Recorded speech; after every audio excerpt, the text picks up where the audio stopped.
मोहित बॉसमान। और good news तो तुम्हें मिल ही गई होगी कि एयरफोर्स का एग्ज़ाम आ गया है। जिन्होंने इससे पहली वाली वीडियो देखी होगी उन्हें तो पूरा समझ में आ गया होगा। और वैसे मैं भी बता रहा हूँ कि नवंबर के फर्स्ट वीक में एग्ज़ाम है आपके एयरफोर्स का XY वाला। कुछ को तो बेसब्री से इंतज़ार होगा जल्दी से जल्दी आ जाए, जल्दी एग्ज़ाम हो जाए। और इंतज़ार तो सबको ही है, पर अब जब आ गया तो कुछ सोच रहे होंगे कि यार बड़ी जल्दी आ गया। वैसे चिंता करने की कोई बात नहीं है, अभी 50 दिन बचे हैं और 50 दिन सफिशिएंट है अगर मन लगा के मेहनत की जाए। वो वाला सिस्टम तो है नहीं कि हाँ भाई बोल देते हैं 20 दिन बचे हैं, 20 दिन में प्री कैसे निकालें, वो IAS PCS वाला सिस्टम तो है नहीं। टाइम पूरा लो, अच्छे से मेहनत करो, जिससे जब एग्ज़ाम हॉल में जाओ तो पूरे कॉन्फिडेंस के साथ जाओ। ऐसा नहीं कि वहाँ पे जाके ऊपर नीचे देख रहे हैं। 50 दिन है और सिलेबस इतना बड़ा नहीं है कि 50 दिन में कवर नहीं हो पाएगा। अगर आप सही से कवर करोगे तो सही से प्लानिंग करके डेली तीनों सब्जेक्ट या अगर जो XY दोनों को दे रहा है तो चारों सब्जेक्ट का जो डेली प्रैक्टिस करेगा 1 से 1.5 घंटे तो वो आराम से ले जाएगा निकाल के एग्ज़ाम को। और बाकी तो तुम्हारी जो पहली मेहनत है वही काम आनी है। ऐसा तो है नहीं कि अगर जो बिल्कुल ज़ीरो से स्टार्ट कर रहे हो और 50 दिन में आप एयरफोर्स का एग्ज़ाम निकाल दो, क्योंकि जब एग्ज़ाम का फॉर्म भरा है तो कुछ तो तैयारी की होगी। बाकी फ़िलहाल जो मैं बताने जा रहा हूँ वो ये है कि जैसे बोर्ड पे देख के भी आपको समझ में आ गया होगा कि हाँ इंग्लिश का कुछ लिखा हुआ है, तो ये इंग्लिश का सिलेबस है। और कुछ मैं पैटर्न समझा देता हूँ कैसे कैसे आएगा और क्या क्या चीज़ आती है, जिससे कि थोड़ा तुम्हें भी समझ में ये आ जाएगा कि हमको क्या चीज़ ज़्यादा पढ़नी चाहिए, कैसे पढ़नी चाहिए।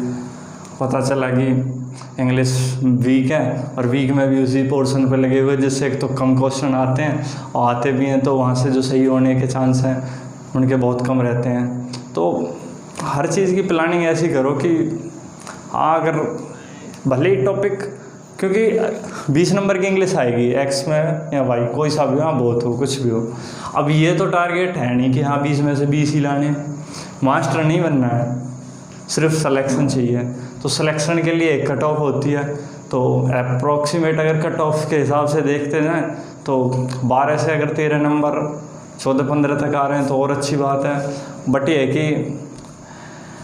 11 to 12 एंड एवं नंबर तो कंपलसरी हैं ही अगर। और बाकी के जो अदर सब्जेक्ट हुए अगर Y ग्रुप वाले हैं तो रागा, फिर उसका स्कोर डिपेंड करेगा। और अगर X ग्रुप वाले हैं तो फिज़िक्स और मैथ। तो जो मेरा मानना वो यही है कि जो टारगेट लेके चलो 12+ का लेके चलो कि 12 से ऊपर ही सही हो। तो अब इसमें हम देख लेंगे आज सिलेबस में ही कि हाँ वो 12 क्वेश्चन कौन कौन से अटेम्प्ट करने हैं जो सही हों बिल्कुल। और आजकल तो इसमें भी नेगेटिव मार्किंग का प्रोविज़न कर दिया है, तो ये भी नहीं है कि हाँ 20 के 20 अटेम्प्ट कर दिया, आ रहे नहीं आ रहे तो पता चला और ले डूबे। हाँ करने हैं बट जहाँ 50-50 का रेशियो हो तो उसी तक। तो एक बार मैं समझा देता हूँ। तो सबसे पहला क्वेश्चन मिलेगा वो मिलेगा कॉम्प्रीहेंशन का, जैसे यहाँ पे आप देख रहे हो। और कॉम्प्रीहेंशन में 2 चीज़ होती हैं, एक तो पैसेज होता है एग्जाम्पल, जैसे PQRS के नाम से बोल देते हैं, मतलब रीअरेंज सेंटेंस। आपको वहाँ क्या है कि आगे पीछे सेंटेंस दिए होते हैं वो अरेंज करने होते हैं। बाकी जो मेरा पर्सनल एक्सपीरियंस है और ज़्यादातर वो यही है कि ये PQRS वाले क्वेश्चन एयरफोर्स के एग्ज़ाम में नहीं आते हैं। फ़ायदा भी आ भी सकता है बट मोस्टली क्वेश्चन आएगा पैसेज का, और 5 क्वेश्चन आते हैं इससे, 5। और एक बार अगर आपने तैयार कर लिया तो इसका कोई चांस नहीं है कि ये आपका गलत हो जाए। बस आपकी रीडिंग जो स्किल है वो अच्छी होनी चाहिए। तो इससे क्या है कि आपके 5 नंबर कन्फर्म है। तो यहाँ से हम 4 से 5 नंबर आराम से लेके चल सकते हैं कि 4 to 5 मार्क्स आराम से आप स्कोर कर लोगे अगर आपकी रीडिंग स्किल अच्छी है। तो आपने कॉम्प्रीहेंशन वाला जो इस कॉम्प्रीहेंशन का जो ये टॉपिक आएगा इसमें पैसेज वाला, अगर ये आपने कर लिया तो 4 से 5 मार्क्स आपके पक्के हो गए।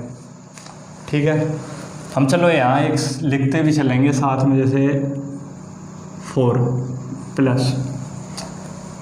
क्योंकि इसमें अगर एक स्टोरी टाइप की सी रहती है, अगर वो आपके समझ में आ गया, आपने एक माइंड में बना लिया, उसका स्टोरी समझ ली, तो ये ज़रूरी नहीं है कि आप उसका सीधा सीधा हिंदी में मीनिंग निकाल लो और फिर उसके क्वेश्चन पढ़ो और फिर उनकी हिंदी समझो और फिर कि हाँ पूछा है फिर उसे ना। ट्रांसलेशन वाला काम नहीं करना है, आपको बस गैस करना है और गैस करके ही उसी हिसाब से क्वेश्चन MCQ है, आपको कोई डेस्क्रिप्टिव नहीं लिखना है, तो आपको गैस वर्क भी करना है उसके साथ कि हाँ एक अपना अंदाज़ा लगाना है कि हाँ ये सही है। और डेस्क्रिप्टिव में तो ये हो सकता है कि आपको पॉइंट टू पॉइंट सही होना है, आपको उन चारों को जो MCQ है उसमें देखना है कि हाँ ये यहाँ पे गलत हो गया, ये यहाँ पे गलत हो गया, लास्ट में एक ही सही बचेगा। यहाँ तो आप उसको पहली बार में क्वेश्चन पढ़ते ही बता दोगे कि हाँ इसका ये है। अगर नहीं समझ में आ रहा है तो फिर गैस वर्क करो उस पर, और जो गलत हैं उसको एलिमिनेट करो।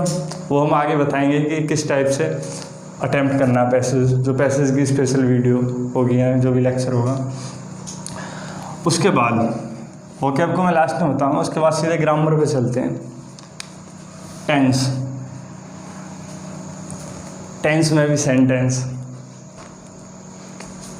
आपके 12 सेंटेंस हैं। और अगर इंग्लिश में आ गए हो, अगर किसी भी एग्ज़ाम में इंग्लिश आ रही है, अब यूपी पुलिस और ये दिल्ली पुलिस इनको छोड़ दो तो इनमें तो आती नहीं इंग्लिश, लेकिन अगर आप किसी भी ऐसे एग्ज़ाम में जा रहे हो जहाँ इंग्लिश आती है तो भैया ये तो ज़रूर ही सीखनी है। 10 सेंटेंस आने ज़रूरी हैं बिल्कुल, इनके बिना आप इंग्लिश में बिल्कुल भी मूव नहीं कर सकते। तो आपको ये सेंटेंस इसीलिए हमको ये बेसिक से भी सिखाए जाते हैं। आपने देखा होगा कि क्लास 6th से ही ग्रामर में इस सेंटेंस शुरू हो जाते हैं, तो आपको अपने सेंटेंस अच्छे से कंप्लीट परफेक्टली तैयार करके रखने हैं। और मेनली क्या उसमें कि जो बेसिक स्ट्रक्चर है, ये नहीं कि सेंटेंस हाई लेवल के, जो बेसिक है 12 का वही अफर्मेटिव, नेगेटिव, इंटरोगेटिव, बस ये तैयार कर लेने हैं। अब इसके बाद जो आएगा, इन सेंटेंस में से क्वेश्चन किस टाइप से आएगा वो मैं बता देता हूँ। इसमें से जो क्वेश्चन बनेगा वो ऐसा बनेगा, आपको फिल इन द ब्लैंक दे देगा। फिल इन द ब्लैंक में क्या होगा, कोई सेंटेंस दे दिया जैसे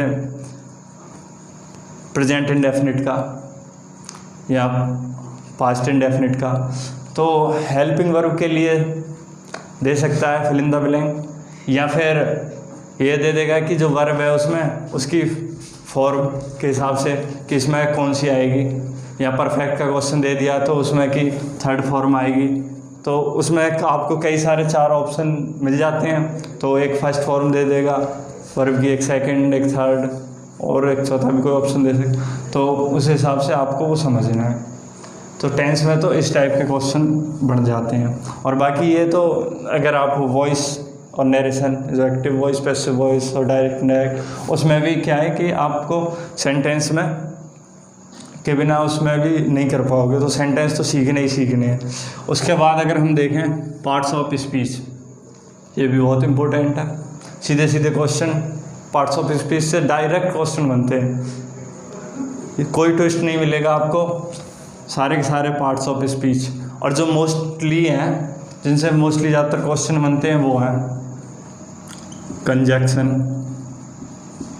प्रीपोजिशन और इंटरजेक्शन।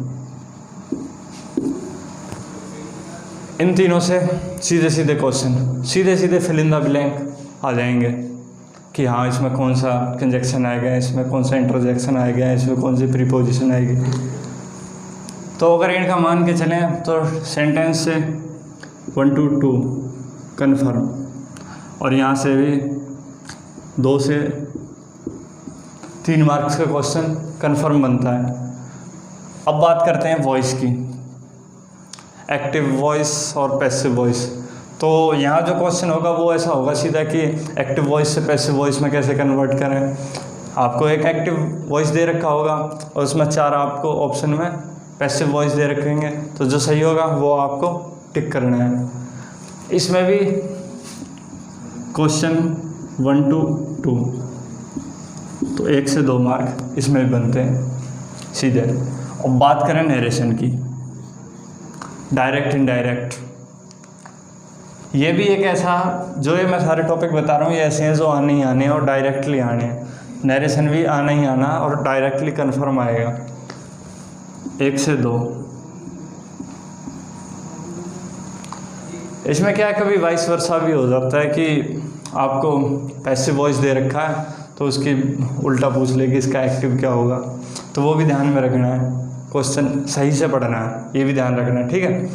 और तो ऐसे ही नरेशन का भी डायरेक्ट इनडायरेक्ट, वो भी आपको सीखने हैं। जिसने सीख रखे हैं बहुत अच्छी बात, और जिसने नहीं सीखे वो इन पे काम कर ले अच्छे से, ये आने ही आने हैं। तो अब अगर इनका भी हम देखें, यहाँ से मान लो 2 नंबर, यहाँ से पार्ट्स ऑफ स्पीच से भी 2 ही मान लो, वॉइस से और नरेशन से, दोनों से मिला के एवरेज ये 4 मान लो, क्योंकि तो ये टोटल 4 और 4 8 और